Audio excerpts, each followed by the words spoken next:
আমরা তো সচরাচর একটা মানুষকে একটা বিষয়ে ইনভলভ দেখি, কিন্তু আপনাকে দেখে আপনি নিজে রান্না করেন, আবার আপনি দোকানেও বসেন, এরপর আপনাকে ছোট ছোট আমরা বলা যায় যে শর্ট ফিল্ম করতেও দেখি। তো একা মানুষ এত কিছু কিভাবে পসিবল, যদি একটু বলতেন। কারণ আমার সাথে আমার পুরো টিম আছে যারা কিনা আমাকে অনেক হেল্প করে। তো আমার টিম নিয়ে যখন আমি কাজ করি তখন আমার কাছে কোনো কাজই অনেক মানে কষ্ট মনে হয় না।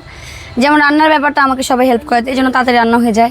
এরপর বিকালে একটু রেস্ট নিয়ে ফুডে এসে খাবার সেল করি, কারণ সবার সাথে দুষ্টামি করতে করতে বা কাস্টমার আসে, এক এক কাস্টমার এক এক রিভিউ দিচ্ছে, ওগুলো নিতে ভালো লাগে। তো এরপর দেখা যায় টাইমটা পাস হয়ে যায়। তো এটাই আমার ভালো লাগে। আমার মনে হয় যে বাসায় থাকলে আরো বোরিং লাগে, কাজে না আসলে আমার ভালো লাগে মানে না, এরকম। কাজের মধ্যে আসলে আপনি ভালোবাসাটা খুঁজে নিছেন। হ্যাঁ।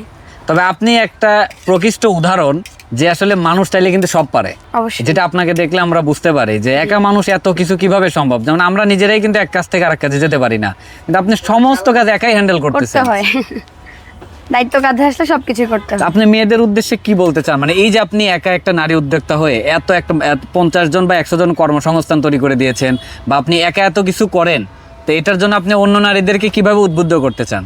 আসলে এখন দেখাতে চাকরি খুঁজতে বিভিন্ন জায়গায় সবাই মেয়েরা যায়, যে বাট মেয়েরা অনেক পিছায় আছে।